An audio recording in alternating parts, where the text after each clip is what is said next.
početku bijaše riječ, i riječ bijaše u Boga, i riječ bijaše Bog. Ona bijaše u početku u Boga. Sve postade po njoj i bez nje ne postade ništa. Sve mu što postade u njoj bijaše život, i život bijaše ljudima svjetlo. I svjetlo u tami svijetli, i tama ga ne obuze.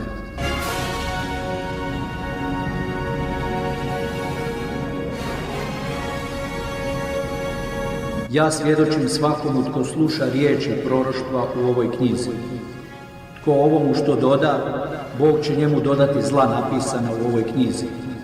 I tko oduzme od riječi proroštva u ovoj knjizi, Bog će mu oduzeti udio na stablu života i na svetom gradu, na svemu što je napisano u ovoj knjizi.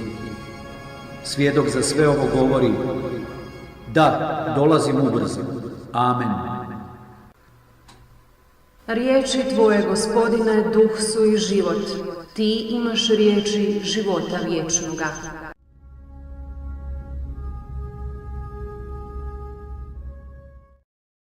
Biblija ili Sveto pismo jest očitovanje samoga Boga, njegove volje u riječi. Ona je Božja poruka spasenja čovjeku. Napisali su je od Boga nadahnuti ljudi Duhom Svetim.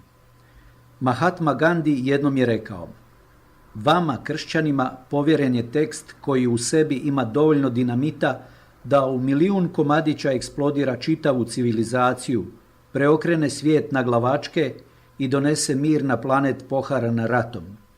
Prema njemu se, međutim, odnosite kao da je samo književno djelo i ništa više. Brojni sveti pisci su pridonijeli njezinom nastanku. Oni su pripadali svim društveno-kulturnim sredinama. Među njima nalazimo Mojsija, Jošuu, Danijela, Nehemiju, Davida kralja Izraela, Amosa pastira, Petra ribara, Mateja ubirača poreza, Luku liječnika te Pavla proizvođača šatora. Dijelovi koji sačinjavaju Sveto pismo, odnosno Bibliju, napisani su često u čudnovatim okolnostima. Biblija nije samo knjiga koja sadržava riječ Božju, nego ona jest riječ Božja koja je upućena čovjeku svih vremena. Pravi autor Biblije je Duh Sveti koji je nadahnuo svetog pisca da napiše pojedinu knjigu. Biblija se sastoji od 73 knjige i dijeli se na 2 dijela, Stari i Novi Zavjet. Stari Zavjet je opći naziv za knjige koje su nastale prije rođenja Isusa Krista. Stari Zavjet ima 46 knjiga, a dijele se na petoknjižje, povijesne knjige, psalme, mudrosne spise i proročke knjige. Središte Starog Zavjeta je izbavljenje Židova iz egipatskog ropstva i sklapanje Starog saveza na brdu Sinaj s izabranim narodom preko Mojsija. Dakle, Stari Zavjet je skup knjiga koje govore o povijesti izabranog naroda od postanka svijeta do rođenja Isusa Krista. Knjige Starog Zavjeta su nastajale od polovice 13. do 1. stoljeća prije Krista. Novi Zavjet je naziv za knjige koje su nastale poslije rođenja Isusa Krista, a nadahnute su njegovim životom i djelovanjem, njegovom porukom i životom prve crkve. Knjige Novog Zavjeta su nastajale od polovice 1. do početka 2. stoljeća. Govore nam o Isusu Kristu, njegovoj nauci i dijelu otkupljenja, osnutku i razvoju crkve i pripremaju nas za drugi Kristov dolazak na kraju povijesti. Središte Novog Zavjeta je Isus Krist, njegovo utjelovljenje, muka i smrt i uskrsnuće, te poslanje Duha Svetoga, Duha branitelja nad apostole, a preko njih na cijelu crkvu.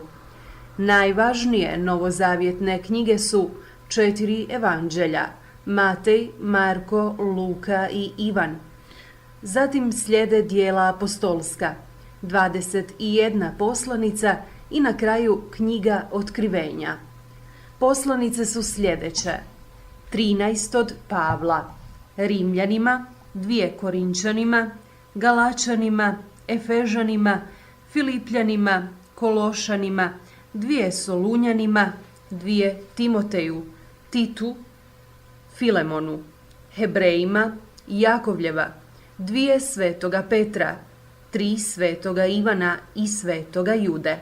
Dakle, sveukupno 27 knjiga.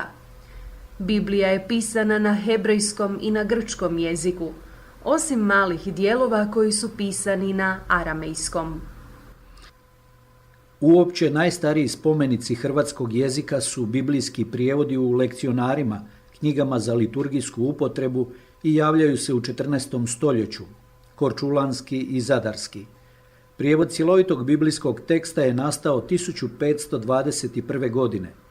Potom slijede prijevodi Isusovca Bartola Kašića prema Vulgati 1630. godine, fra Petra Katančića 1831. godine, Matije Škarića 1858. do 1861. godine, Franje Zagode u 3 izdanja 1938., 1939. i 1946. i biskupa Ivana Evanđeliste Šarića u 3 sveska od 1941. do 1944. Nakon drugog Vatikanskog koncila još više je porasla potreba i želja crkve u Hrvata za novim, suvremenim prijevodom Biblije. No, nedostajalo je snage da se ide na posve nov prijevod, pa se posegnulo za prijevodom Antuna Sovića, koji je bio gotov u rukopisu. Dopuštenjem zagrebačkog nadbiskupa doktora Franje Šepera, taj je prijevod uzet kao predložak. Temeljito je redigiran i jezično dotjeran. Za novozavjetni tekst uzet je prijevod fra Ljudevita Rupčića u njegovom drugom izdanju. Taj je prijevod karakterističan po tome što su na njemu zajedno radili hrvatski bibličari i hrvatski književnici. Glavni urednici bili su književnik Jure Kaštelan i bibličar Bonaventura Duda, a urednici poznati jezikoslovac Josip Tabak i bibličar Jerko Fučak. Biblija se pojavila 1968. godine. Bilo je to prvi put da je hrvatska Biblija tiskana u Zagrebu. Gutenbergova Biblija je prva tiskana knjiga čiji je tisak počeo 1452. godine, prema nekima 1450. a završen 1455. ili početkom 1456. godine. Od tada pa do danas tiskano je oko 17 milijuna Biblija, oko 14 milijuna novih zavjeta i oko 600 milijuna izvadaka iz Biblije. Biblija je prevedena djelomično ili u cjelini na otprilike 576 jezika u Africi, 498 jezika u Aziji, 325 jezika u Oceaniji, 89 jezika u Europi, 70 jezika u Sjevernoj Americi, 348 jezika u Južnoj Americi i 3 umjetna jezika.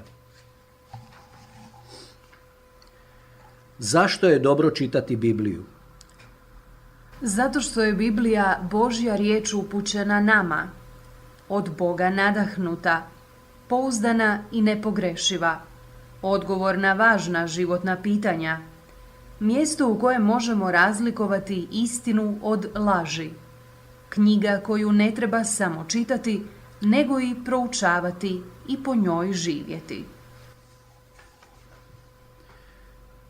Biblija je prvi puta cjelovito pročitana 2008. godine ispred televizijskih kamera. Bilo je to 5. listopada te godine u povodu biskupske sinode, kada je tadašnji sveti otac Papa Benedikt XVI na talijanskoj televiziji Rai Uno počeo s čitanjem Biblije, a iza njega je nastavio izaslanik ruskog patrijarha Alekseja I. To je najduži izravni prijenos koji je ikad ostvaren na televiziji. U tom svetom maratonu čita se 800.000 riječi prvog i drugog zavjeta. Sudjelovalo je oko 1300 čitača iz više od 50 zemalja. Među ostalima čitali su mnogi političari, 16 Židova od kojih jedan preživjeli iz nacističkog logora, 6 muslimana, 3 slijepe osobe koje su čitale na Brajlovu pismu, jedan gluhonijemi je govorio pokretima, dječak od 11 godina, zatim kardinali i biskupi te veleposlanici akreditirani pri Svetoj stolici. Maratonsko čitanje nazvano Biblija danju i noću zaključio je 11. listopada državni tajnik kardinal Tarcisio Bertone. Papa Franjo poručuje: Biblija nije književno remek djelo, nego knjiga poput plamena, knjiga u kojoj Bog progovara. Želite li me razveseliti? Čitajte Bibliju, potiče Sveti Otac. Prema raspoloživim podacima, u Hrvatskoj se počela častiti riječ Božja danonoćnim čitanjem Biblije, biblijskim bdjenjem u župi Navještenja Blažene Djevice Marije u Velikoj Gorici 2001. godine. Pred njihovo 15. jubilarno čitanje, nekoliko vjernika iz župe Svetog Vida iz Okučana su se s radošću odazvali pozivu i sudjelovali na tribini Biblijsko bdjenje, koja je održana 4. veljače prošle godine. Domaćin tribine je bila biblijska zajednica te župe. Bila je to zgoda da se što dublje i bolje upoznamo s ovim poduhvatima, da razmijenimo iskustva i da svjedočimo o moći riječi Božje. Biblijsko bdjenje, odnosno danonoćno su pročitane Biblije u Puli, župa Svetog Franje, Zagrebu, župi Svete Obitelji, župi Kraljice Svete Krunice, župi Marije Pomoćnice, u Dubrovniku, Karlovcu, župi Svetog Franje Ksaverskog, Novoj Gradiški, župi Bezgriješnog začeća Blažene Djevice Marije, Kastavu, Svete Jelene Križarice, Krasnom, svetištu Majke Božje od Krasna, Dugom Selu, Davoru, župi Marije Kraljice i Svetog Jurija, zatim Bizovcu, župi Svetog Mateja, Splitu, župama Svetog Andrije Apostola i Svetog Filipa Nerija, Petrinji, župa Svetog Ivana Pavla II, Rijeci, župama Svetog Ivana Krstitelja i svetištu Gospe Trsatske, Gornjoj Vežici, Poreču, Pazinu, Rovinju, Sesvetama, Valpovu u župi Bezgriješnog začeća, Koprivnici, Bjelovaru i Podvinju, župe Svetog Ante Padovanskog, Koški, Svetog Petra i Pavla, Tovarniku, župi Svetog Mateja, a u Bosni i Hercegovini na Brestovskom, župa rođenja Blažene Djevice Marije, u Vitezu i Bukovici, te u Minhenu, Nirnbergu, Cirihu u sklopu Hrvatske katoličke misije. Francuskom gradu Limožu, Ljubljani, župa Svetog Josipa, Sežani, župi Svetog Nikole i Grosuplju kod Ljubljane. Neke župe, kao što je Svete Marije Magdalene u Sunji, je pročitala za početak samo Novi Zavjet i tako se počela pripremati za biblijsko bdjenje. U svakom slučaju, danonoćno neprekidno čitanje Biblije je poseban događaj u svakoj župi, pa tako i u Okučanima. Vjernici župe Svetog Vida mučenika iz Okučana već 5 godina čitanjem Biblije su započinjali korizmu. Dakle, u župnoj crkvi se od korica do korica danonoćno pročita Biblija, odnosno Sveto pismo Starog i Novog Zavjeta. Okučanski vjernici su do sada 5 puta pročitali riječ Božju i tako se pridružili nepreglednoj vojsci sijača riječi Božje, kako u Lijepoj našoj, tako i izvan nje, a u pripremi je i 6. čitanje. Inicijatori ovog hvale vrijednog poduhvata su lektori, odnosno čitači misnih čitanja ove župe, uz odobrenje tadašnjeg župnika fra Ive Tadića, a uz nesebičnu pomoć i blagoslov župnog vikara fra Damira Pavića, koji će te iste 2011. godine postati okučanskim župnikom. Župnika fra Damira zamjenjuje župnik fra Mario Radman, koji je svesrdno podupro biblijsko bdjenje u Okučanima. Za pripreme koje su trajale više mjeseci, svoj veliki doprinos dali su osim župnog ureda općina Okučani, časne sestre, klanjateljice krvi Kristove koje djeluju u Okučanskom samostanu časnih sestara i domu za stare i nemoćne Dragi bližnji, članovi župno-pastoralnog i ekonomskog vijeća, vjeroučitelji, djelatnici komunalnog pogona Sloboština, Hrvatski radio Bljesak Okučani i Hrvatski radio Nova Gradiška, Prve i druge godine čitanja svoj posebni doprinos dao je i gospodin Branimir Šapina iz Pule, koji je pružao stručnu i drugu pomoć. Nekoliko tjedana prije čiste srijede na vidno mjesto, staklene površine, se postavljaju upisne liste u koje se čitači upisuju u vremenu, odnosno terminima, kada to njima odgovara. Da bi znali kojeg dana i u koje vrijeme čitaju, sa sobom uzimaju informacijski listić u koji sami upisuju te podatke.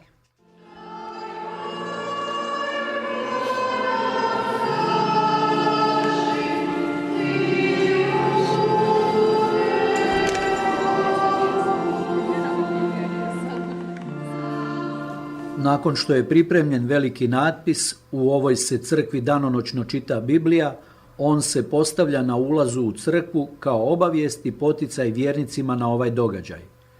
Veliki doprinos daje i lokalni radio Bljesak, putem kojeg se vjernici obavještavaju o značenju čitanja riječi Božje. Emitiraju se posebne emisije u kojima su razni sugovornici.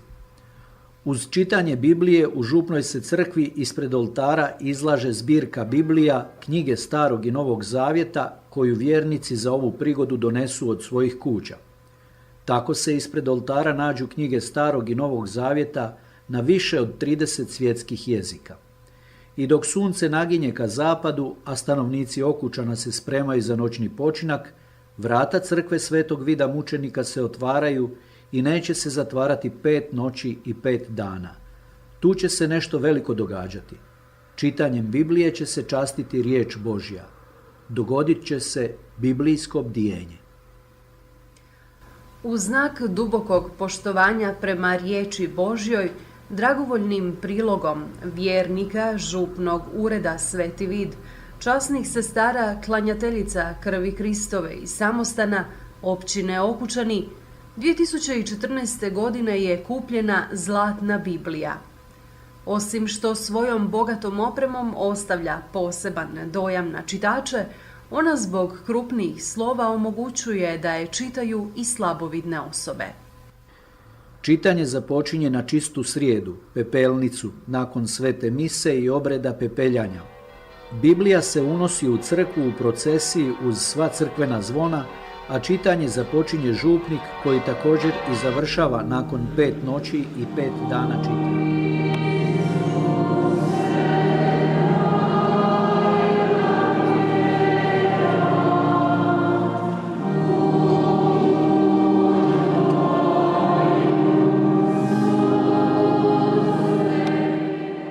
Čitanje se prekida samo za vrijeme svete mise i obavljanja pobožnosti puta križa.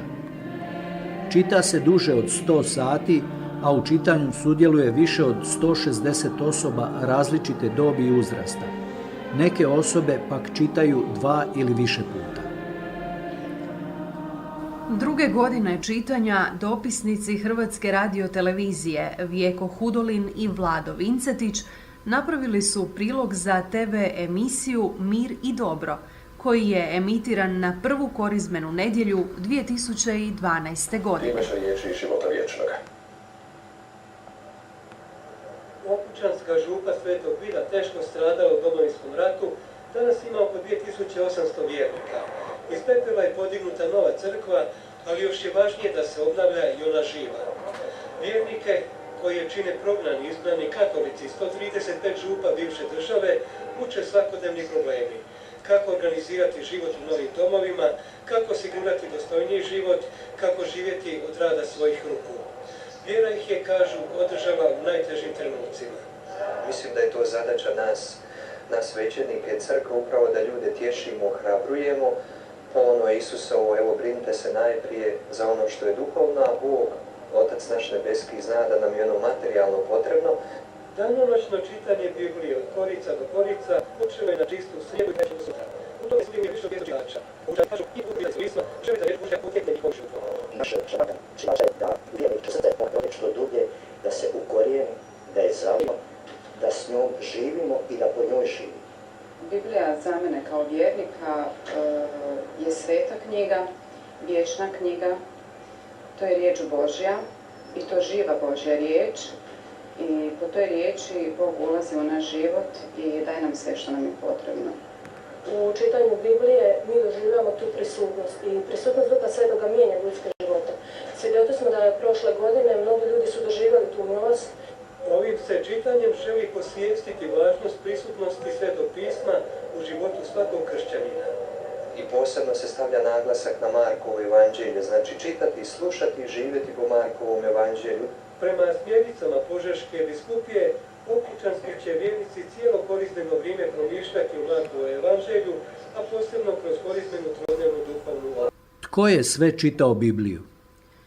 Bibliju su čitali Župnici, časne sestre, klanjateljice krvi Kristove iz Okučana, vjeroučitelji i vjeroučiteljice, članovi molitvene zajednice predragocjene krvi Kristove. Zajednica krvi Kristove je zajednica vjernika koja njegujući duhovnost krvi Kristove otkriva i štuje ljubav Božju koja se očitovala u proljevanju krvi Kristove radi spasenja svakog čovjeka. načelnik općine i njegov zamjenik i djelatnici općine, Predsjednik općinskog vijeća i vijećnici, ravnateljica i profesorice osnovne škole Okučani, djelatnici policijske postaje, direktor i djelatnici Sloboštine Okučani, djelatnici Hrvatskog radija Bljesak Okučani, članovi crkvenog zbora,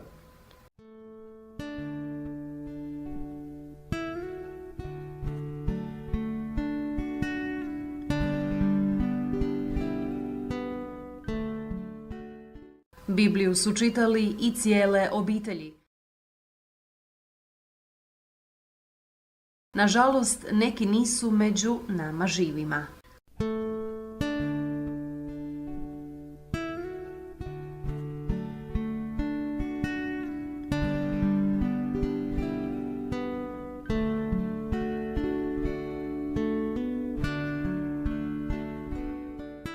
Božja riječ, ona nije nikad stara, ona je sada, ona je upućena nama. Bog je nekako tako kroz pisce biblijske udahnuo njima i sposobnosti, dare da Božju riječ prenesu nama danas na nama specifičan način. I ta Božja riječ je uvijek aktualna, toliko je snažna da je ona sada djelotvorna. Ona te jednostavno mijenja, dotiče te, probudite. Ne možeš ostati jednostavno ravnodušan. Pa kad smo i promatrali malo koji ljudi koji su dolazili čitati, mi koji smo bili u dežurstvu, znači po 4 sata smo bili prisutni, mogli smo vidjeti na izrazu lica čitača kako se mijenjaju, kako i Božja riječ dotiče. Ljudi su čak i plakali, morali su prestati čitati jer toliko ih je potresla ta Božja riječ, bilo je grcanja. Ja bih rekla, čak događale su se te mali pokretačke snage obraćenja. Ti ljudi nisu više ostali isti. Baš su osjetili Bog je živ, Bog meni sada govori, kao da su u jednom trenutku sebe spoznali, svoje grijeh i svoju udaljenost od Boga. Franjevačka mladež Okučana,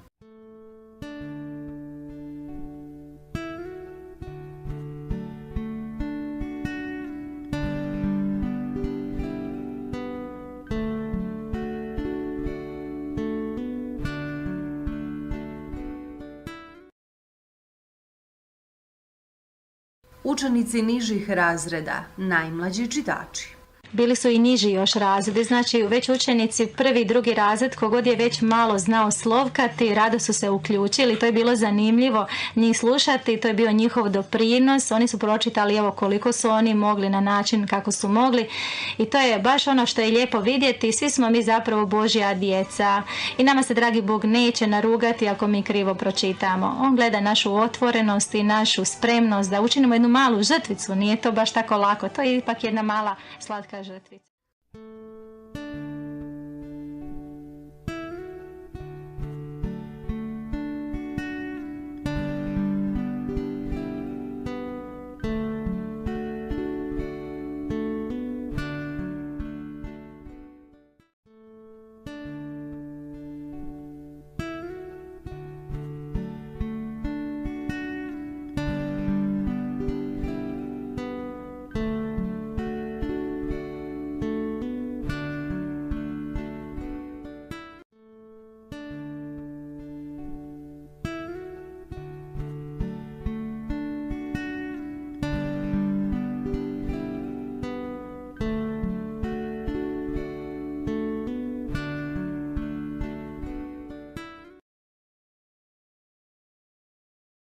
Vjernici su dolazili iz drugih župa i gradova kako bi s vjernicima Okučanske župe bdjeli i dali svoj doprinos u navještenju riječi Božje. Prema našim podacima s kojima raspolažem, dakle, radi se oko 150, između 150 i 160 čitača Biblije, jel tako, iz naše župe. Da. Doduše, dolaze iz drugih mjesta, iz Gornjih Bogićevaca, pa evo, vi ste bili iz Nove Gradiške, imamo iz Novske i tako. Čuli su ljudi pa su pitali su da li se oni smiju uključiti, smiju doprinijeti, što je za njih jedno lijepo iskustvo. Osobe u invalidskim kolicima.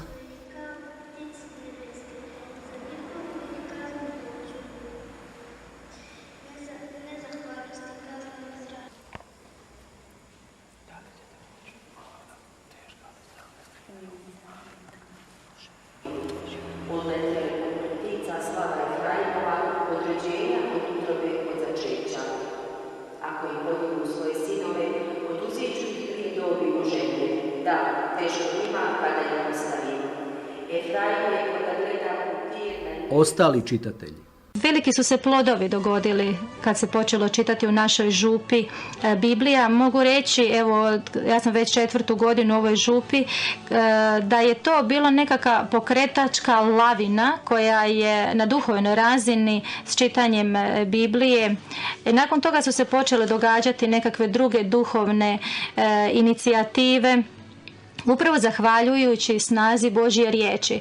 Kada smo prvi put pročitali Bibliju, sjećam se onoga jutra, to i dan danas tako pamtim, vi ste jednostavno u prostoru crkve mogli osjetiti vidljivu prisutnost, izljev Duha Svetoga, izljev jednostavno te snage Božje ljubavi, koja kao da se razlila na cijele Okučane, kao nekakav Božji plašt. Tako da to je nešto što se zapravo treba događati u svim župama i ako želimo da se nešto događa, trebamo započeti upravo sa Božjom riječju. Kakvi su vaši osobni dojmovi? Evo, i vi ste čitali. Moji osobni dojmovi, pa evo ja inače često čitam u crkvi, ali taj dojam kada vi stanete i čitate Božju riječ, ispred vas je jedna osoba, vi čekate svoj red i sami ste u crkvi. Vaš glas odjekuje prostorom crkve. To je jedan poseban emocionalni događaj, ja bih rekla i intelektualni, razumski, jer u tom trenutku tu riječ koju vi čitate na poseban način ona vam progovara i kao da ste baš vi trebali doći u taj dio Biblije i baš kao da je taj tekst kojeg vi čitate baš namijenjen vama. Iako se ja svakodnevno susrećem sa biblijskim tekstovima, taj tekst koji sam ja čitala, osjetila sam da je to upravo poruka nebeskog Oca meni, a tako vjerujem da je bilo i prema drugim čitačima. Pretpostavljam da niste uopće dvojili oko toga hoće li biti dovoljno čitača da se to sve odradi do kraja, da se završi Biblija do kraja. Pa malo je možda u početku onako izgledalo, hoće li to, zapravo trebalo malo pripremiti ljude. Malo ih treba inače animirati i treba ih potaknuti. Ja mogu reći samo jedno svoje iskustvo jer sam više nekako animirala učenike u školi za vrijeme sata vjeronauka. Pa tu postoji onako ljudi koji nisu nastupali, imaju malu dozu treme, straha, kako ću ja to. Ali zanimljivo je to uočiti. Najprije smo ispunjavali onako prve dane, prve sate i onda samo vidite osoba koja je pročitala već gleda gdje je sljedeći slobodni termin jer mu se osladilo ili joj se osladilo i vidjela je zapravo kako je to predivno i rado su se upisivali dalje u slobodne termine. Već sljedeću prošlu godinu i ovu godinu ne primjećujem tako velike probleme. Ono malo što imaš slobodnog vremena, nadam se da će se i to ispuniti. Zajedno s upisnim listama za čitače Biblije postavljaju se i upisne liste za dežurstva, odnosno čuvarstva. Svaka osoba ima dužnosti redara neprekidno po 4 sata. Tako se čitanje ne prekida i uljanica se ne gasi. Dežurna osoba prati čitanje Biblije da se ne bi preskočio koji njezin dio ili stranica, fotografira čitače ili ih snima videokamerom. Oko 25 osoba obnaša tu odgovornu dužnost u svako doba dana i noći, a neke dežuraju i po nekoliko puta. Dežurna osoba predaje bijeli šal onima koji dežuraju u sljedećoj smjeni. Svakih pola sata izmjenjuju se čitači predajući bijeli šal koji se stavlja oko vrata kao simbol povezanosti s riječju Božjom. Na šalu su časne sestre marljivo izvezle 2 zlatna slova, alfu i omegu, početak i kraj. Sveti Ivan evanđelist je u svom otkrivenju zapisao Isusove riječi: Ja sam alfa i omega, prvi i posljednji, početak i svršetak.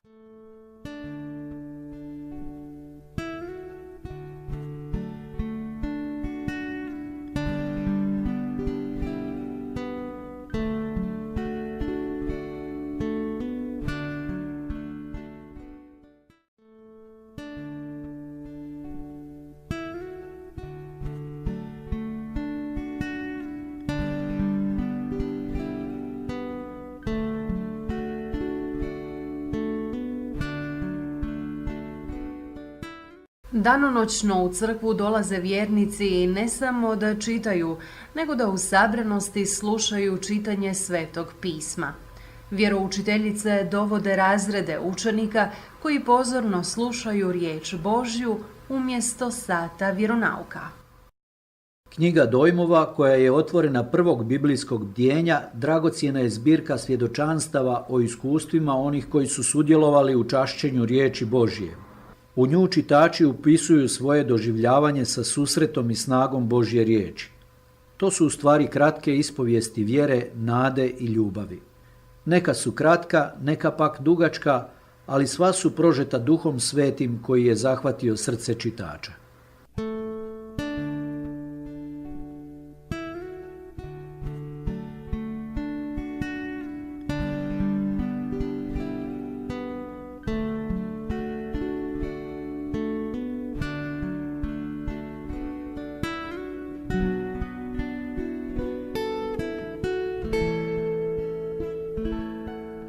Srce je moje radosno.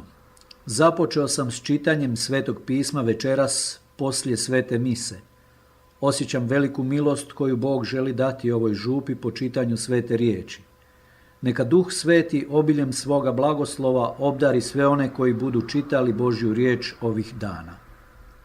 Gospodine, daj da Tvoja riječ očisti i blagoslovi nas i tlo na kojem živimo.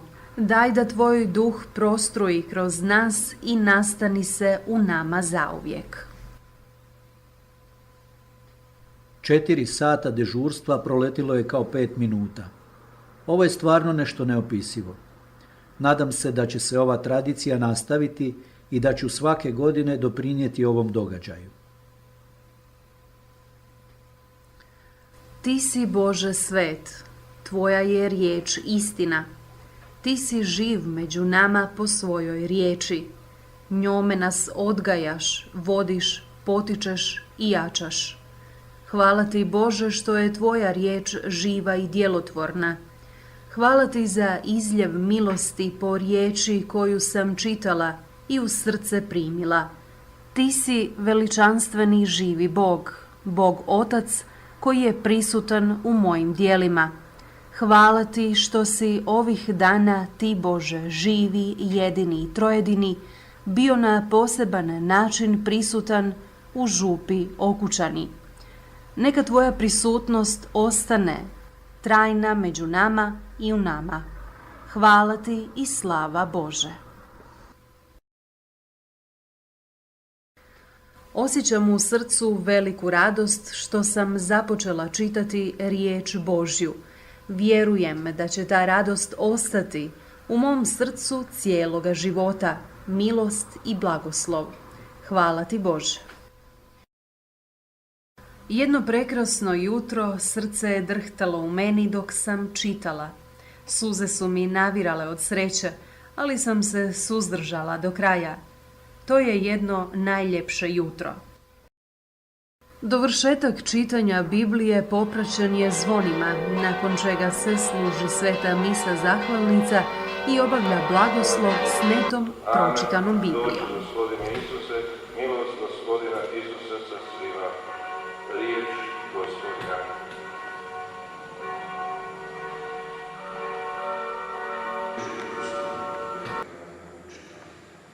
Gospodin s vama. Vas i sve vaše, neka blagoslovi u životu čuva svemoćni Bog,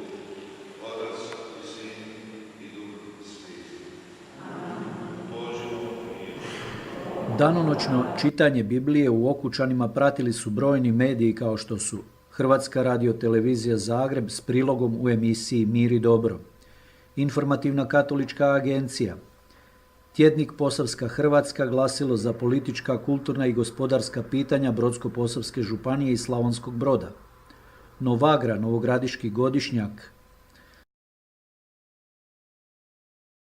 Zajedništvo, glasilo Požeške biskupije, Franjevačka provincija Bosna Srebrna Sarajevo, Katolička tiskovna agencija Biskupske konferencije Bosne i Hercegovine, Hrvatski radio Bljesak Okučani, Radio Nova Gradiška, internetska stranica općine Okučani i portal SB Plus Slavonski Brod.